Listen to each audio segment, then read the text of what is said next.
أولي النفوس الزكية ما بدا بدر التمام ولاح. قال الله سبحانه وتعالى في محكم تنزيله ولا تقربوا الزنا إنه كان فاحشة وساء سبيلا.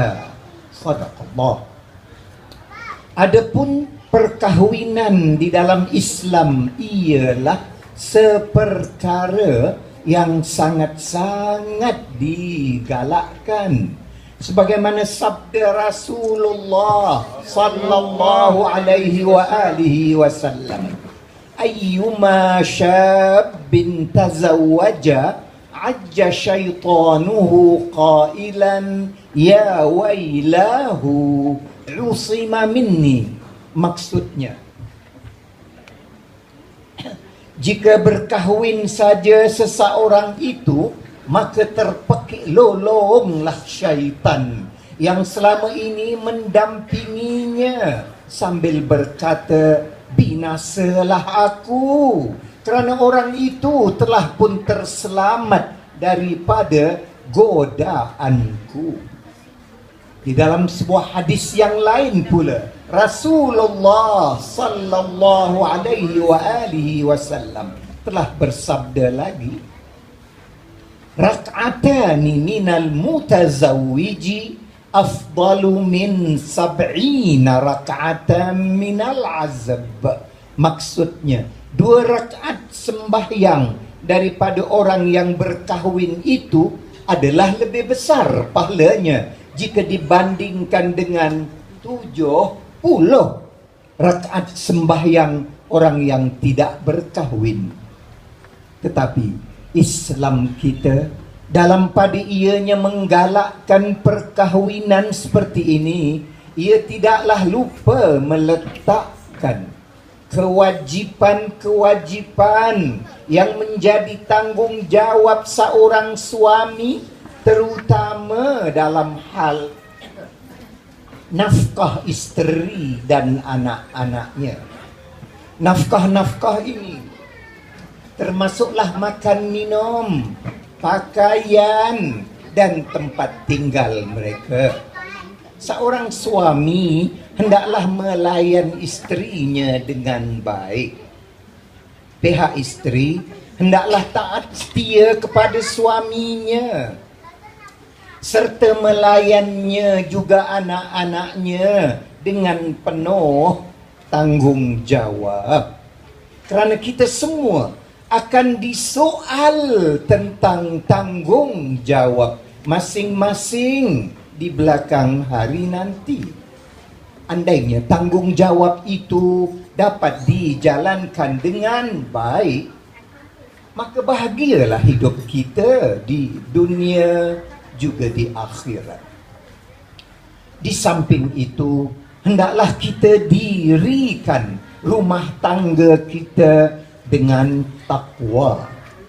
Erti takwa ialah mengerjakan apa yang diperintahkan oleh Allah dan menjauhkan diri daripada melakukan sebarang perkara yang menjadi larangannya. Ini sebagaimana yang tersebut di dalam kitab suci Al-Quranul Karim. A'udzu billahi minasy syaithanir rajim. Bismillahirrahmanirrahim. Ya ayyuhalladzina amanu taqullaha wa qulu qawlan sadida yuslih lakum a'malakum wa yaghfir lakum dhunubakum wa man yuti'illaha wa rasulahu faqad faza fawzan azima. Sadaqallah. Maksudnya, wahai orang-orang yang beriman, takutlah kamu kepada Allah dan berkatalah yang benar, nescaya diperbaiki Allah segala kerja-kerja kamu dan diampuni pula segala dosa-dosa kamu. Dan sesiapa yang taatkan Allah juga Rasulnya, nescaya ia akan mendapat sebesar-besar kemenangan baik pun di dunia maupun di akhirat.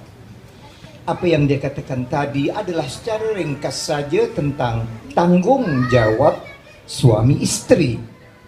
Diharap kepada pasangan pengantin kita di pagi hari ini akan dapat menjalankan tanggung jawabnya masing-masing dengan baik. Mari kita aminkan semua pengantin, semuanya sekali. Ya, semoga rumah yang hendak dibina bersama-sama itu akan dapat kekal berpanjangan insya Allah. Hinggalah ke anak cucu menjadi tauladan yang baik kepada sekalian masyarakat dan contoh yang berguna kepada orang ramai. Aqulu qawli hadza wa astaghfirullahal azim li wa lakum wa liwalidayya wa walidikum wa lisairil muslimina wal muslimat wal mu'minina wal mu'minat fastaghfiruhu faya fawzal mustaghfirin wa ya najatat taibin. Ya, sebelum berijab kabul, mari kita semua, lelaki perempuan, kecil besar, pengantin, kedua-duanya, kita membersihkan diri kita dulu, ya, meminta ampun dengan 3 kali membaca istighfar yang betul punya istighfar. Ada orang dia dah banyak dosa tapi dia tak takut Tuhan, dia challenge Tuhan, dia minta neraka. Orang Islam tu di mana tak kira lah, di Malaysia, di Singapura ada berlaku itu. Asal tak tahu bezakan mana satu hell, mana satu heaven, dia tak tahu bezakan syurga, tak tahu bezakan neraka. Jadi dia sembrono, dia tanya, dia sebarang. Nanti kalau dia masuk neraka ikut apa yang dia minta tu, Tuhan tak adil, Tuhan tak fair. Awak yang minta, satu Tuhan. Jadi baik, minta ampun ni perlu. Kita kat sini tak ramai anak cucu kita, tak ramai. Di rumah masing-masing comel-comel mereka. Nak masuk neraka? Ya Allah. Apa hal datuk neneknya, mak bapaknya? Jadi anak-anak tu perhatikan, kita dengar yang kita tinggal kat rumah tu, anak cucu kita tu, ya. Jadi syurga Allah, ya, kata setengah riwayat, syurga Allah tidak terima orang yang banyak dosa walaupun di Islam. Hangus dulu di neraka. Kita ni semua hangus dulu. Kalau dosa banyak, kena hangus dulu, dah bersih, baru sesuai masuk syurga Allah. Hati-hati tu dengar baik-baik. Ya, jangan main-main kita ni bikin dosa lah, tak apalah. Ya, manusia memang ada kelemahan, bikin dosa itu memang dosa. Melainkan yang maksum, yang Tuhan piara, lain. Kita ni semua foto dengan dosa banyak sekali. Jadi minta ampun perlu bezakan yang mana yang satu betul, jangan menambah dosa, kena azab lagi di akhirat. Dosa dah banyak, cuba dengar orang yang tak tahu sebut, tak bertanya, tak mau dengar, Jadi dia minta ampun begini, ini yang salah. Yang salah tolong jangan amalkan ini lagi. Astaghfirullahal azim. Dia minta syurga ke dia minta neraka? Dia minta neraka sendiri. Itulah dia. Jadi hell sudah salah. Ya? Siapa yang selama ini sebut hell kena minta ampun betul-betul.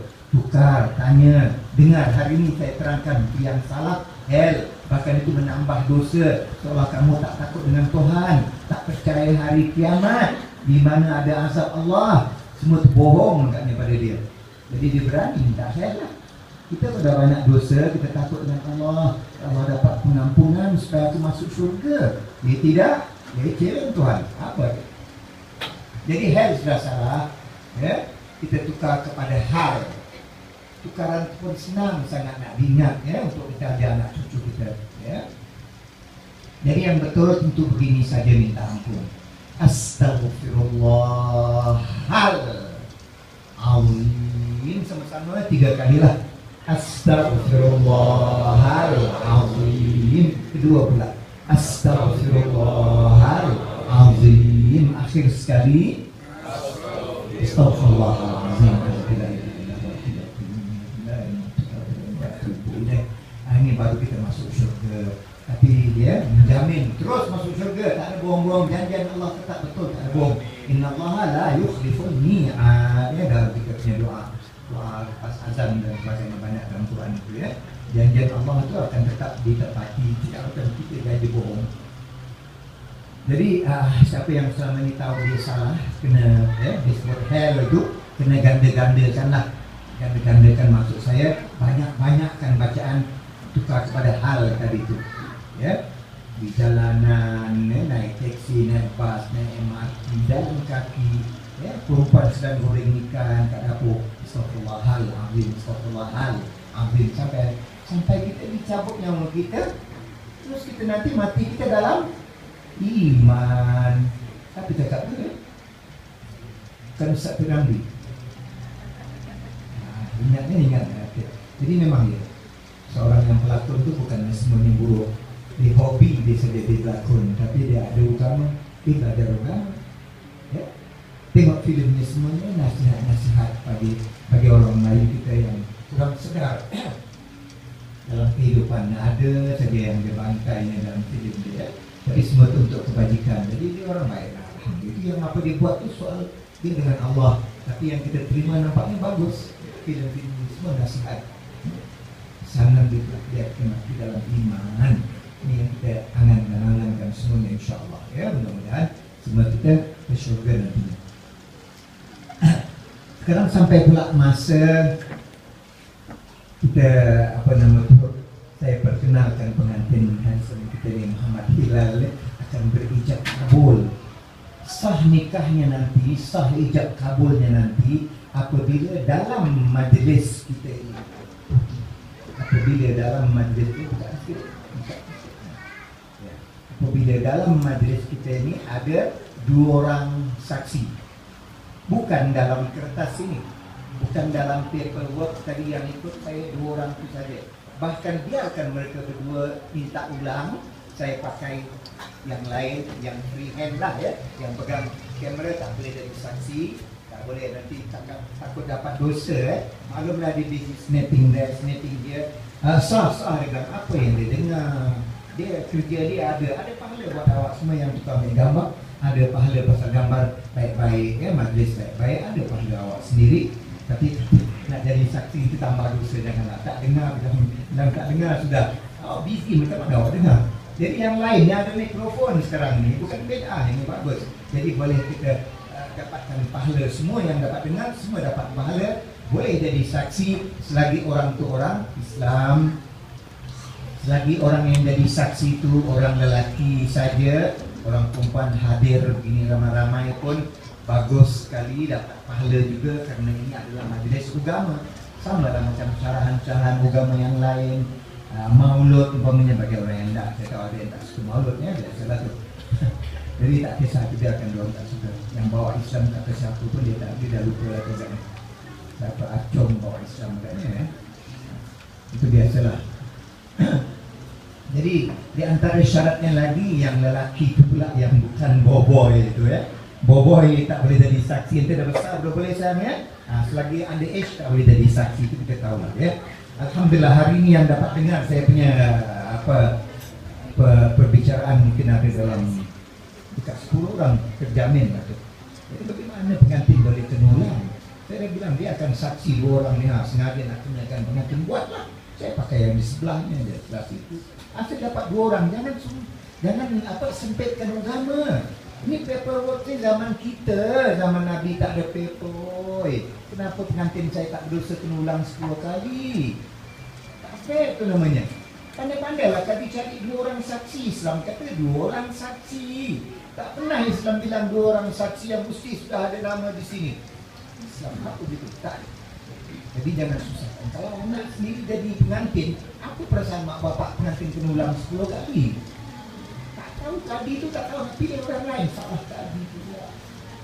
Abahnya jadi saksi juga, ni semua jadi saksi. Ramai yang boleh jadi saksi kan. Kita ni mesti sedar, kita dalam hidup kita ni banyak dosa kita buat.